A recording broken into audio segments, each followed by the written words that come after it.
Hello YouTube, welcome to another one of my Duel Links videos, and today I have for you the new Karakuri deck.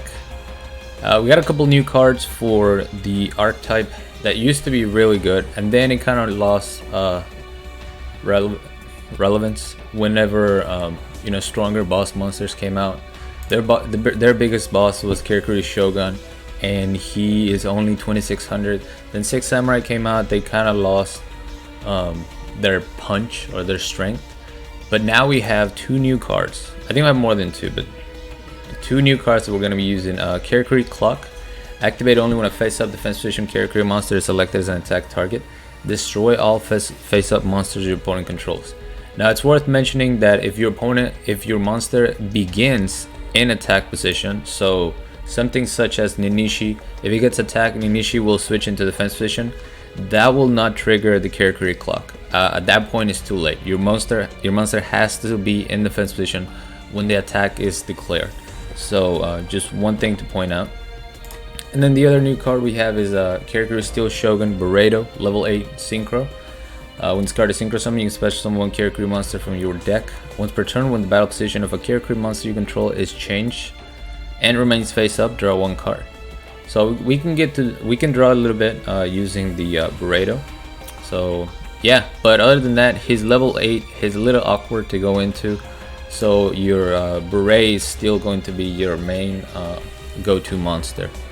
So I'm not running level augmentation, which is the primary skill that was used to use on this deck, because you wanted to be able to show your Ninishi and make your what's this guy, your merchant level 5, or make this level 5 and then summon the merchant so you can go into your level 7. We don't have that luxury. We're running beatdown because, like I said, 26 is not very strong for the current meta we find ourselves in, so you need that extra boost from the skill.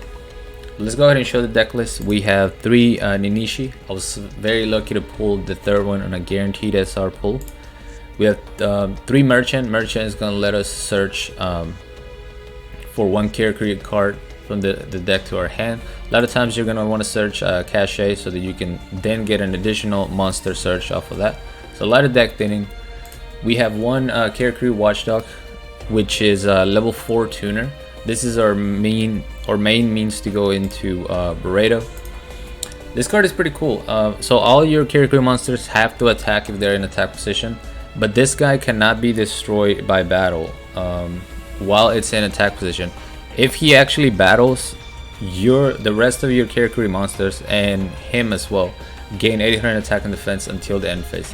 It's not such a useful effect, but it is cool to have it there, because if your opponent attacks this guy and you have another Karakuri monster in the field, you're actually going to, well, he's in defense position I should say, you're actually going to boost your Beret by 800. Then we have 3 Nisamu. Nisamu is going to be our main synchro target, because we need his 4 stars to go in combination with Ninishi to go into our level 7. Other than that, if we have Merchant and Ninishi, we can only go into Armades. We have one Strategist, is another level 3 synchro. On summon, he has to switch the position of one monster, which is really good in a lot of situations. If you can force your opponent to activate an econ or something like that early, you can summon this guy, flip him back, and it's really good. It's especially good when they floodgate your Beret, because then you can use special summon this from the deck, flip the Beret back into attack position, negating the floodgate essentially. 2 enemy controller, because it's really good in this deck. The 2 Karakuri Klock, and then 2 Karakuri Trick House. Activate only when the battle position of a face-up Karakuri monster you control is changed. Select one card of the field and destroy it. Really good card. The rest of the extra deck is just text. I have one Samurai Destroyer, which is really good, and then I have one Scrap Dragon, because I wanted to be able to have a second level 8, excuse me, if I wanted to go into one.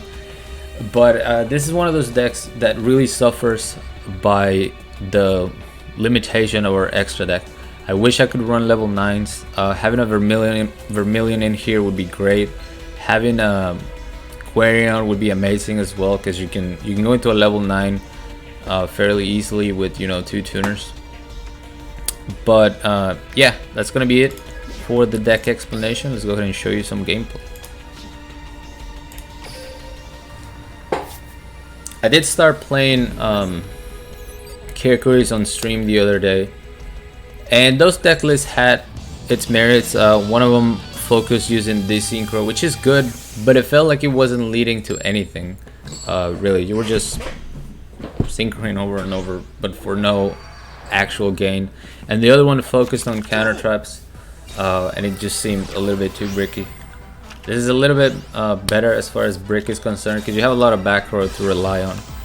So we're gonna start with Merchant. Merchant is going to search our Karakuri Klock, activate Cache to put him in defense position. That way our Karakuri Klock is live on the attack declaration. Opponent's gonna go for Magic Lights Fusion. I don't know if he thought my Karakuri Klock target or something, so he felt safe having the Dark Cavalry. He's gonna summon Dragon Magic, Keeper of the Dragon Magic, and he goes for the attack. So you're gonna hold this Mirror Force, excuse me. Use the Neos Fusion to protect his Neos, which is fine, because now his lawn protection is gone, and we're gonna be able to destroy that Brave Neos. I have the Econ here to just Econ take if I choose to, but we're trying to showcase the Karakuri engine, so we're just gonna finish him off with style. Summon the Beret. Beret is going to special summon another soldier in defense position. Flip him to attack position, activate our Karakuri Trick House, destroy the Neos, and go for the game. But yeah, if I didn't want to destroy the Neos, I could have just Econ took, same result. No Bacon Saber in the grave, and nothing in the hand to prevent my attacks. Alright, next up we have Mokuba.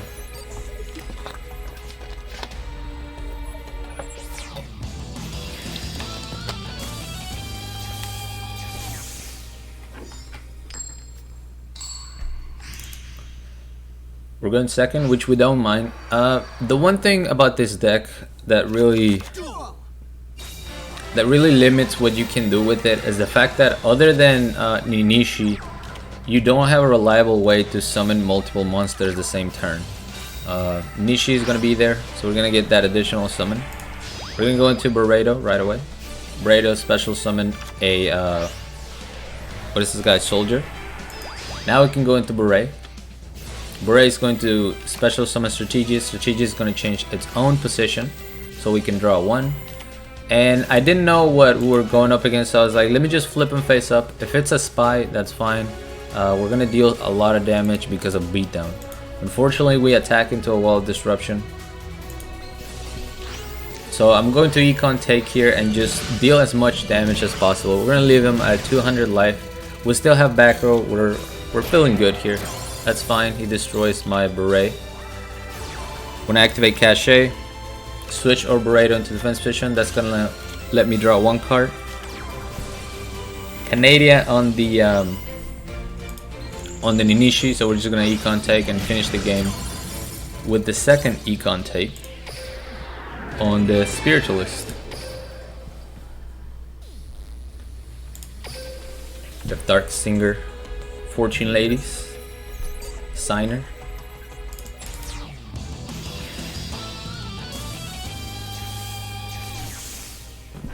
Fortune Ladies is one of those decks that I still haven't had a chance to play, just because it's so expensive, man.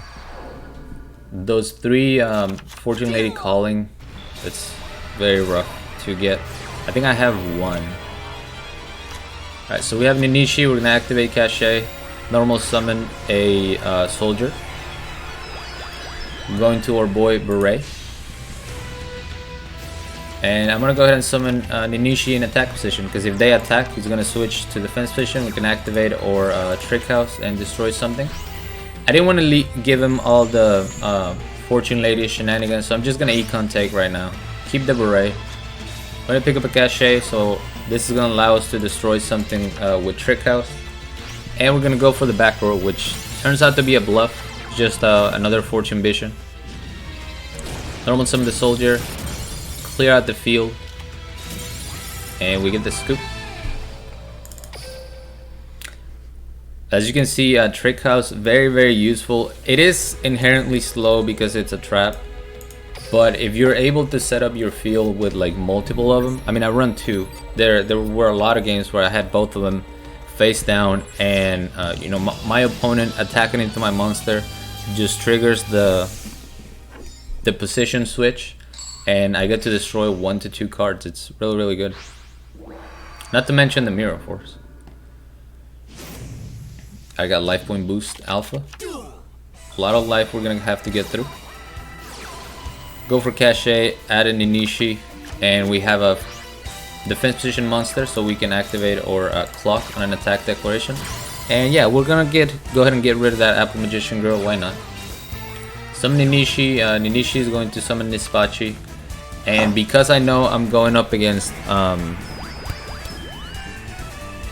Magician Girls, we are gonna have to go for the hard counter to their deck, which is going to be Armades.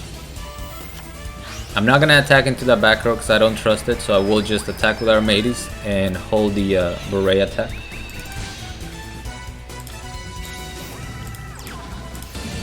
We have another Trick House, so we'll be able to destroy any card we want. So Chocolate Magician Girl into a Cosmic Cyclone. Now what this told me is that he's trying to get rid of the back row before he attacks with a Chocolate Magician Girl. There's also a delay, so I know chances are he has a Kiwi in hand, and I want to keep my Armades on the field. So we're gonna go ahead and use the enemy controller. I mean, he targeted with the Cosmic Cyclone, so we're going to anyways. But now I can flip my Beret, activate the Trick House, destroy the Chocolate Magician Girl for the same reason, because otherwise he might be able to use Kiwi and I'm not going to be able to destroy her by battle. This way I knew the back row was not a threat to my Armades last time, so I just go for the safe play. Destroy the Magician Lady and go in there with Armades. And yeah, I think Karakuri are very fun, but they still feel like they're a little bit too slow. Like I mentioned, the only way to get going is to have your Ninishi in your starting hand. Yeah, you have Cachet to search, but for you to search, you're gonna have to commit your normal summon, and at that point, Ninishi is no good, because she needs to be your normal summon in order to go for your synchro plays. So other than that, you have to rely on back row, which is what I'm gonna do here. I'm gonna add Karakuri Klock, activate Cachet, flip them both into defense position, and just sit on this Karakuri Klock. I knew I was going up against Thunder Dragons because there was a huge delay every time I made a play. So that told me that there was a Dragon Dart in the hand.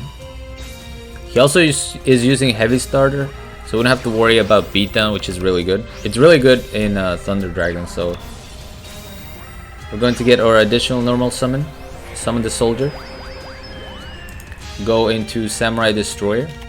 He's gonna activate the Econ immediately because he thinks this is Armades, but this actually only works when you're attacking monsters. So if it attacks directly, you can still activate your cards. So kind of a premature activation, and I was able to take advantage by summoning Nispachi and just flip them back into attack position.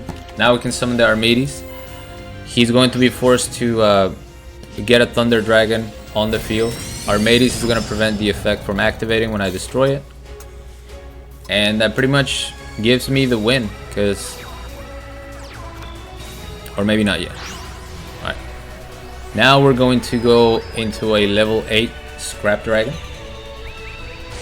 I could have summoned Beretta, but I'm trying to get rid of that back row. Turns out to be an enemy controller, so the Econ take is going to keep him alive for another turn. And he does get 2 cards because of Gold Sarcophagus this turn. So I thought maybe he'd be able to make a play. Unfortunately, because he's not running beatdown, even though he's able to swarm the board, his monsters are not going to be strong enough to go up against my Destroyer and my Scrap Dragon.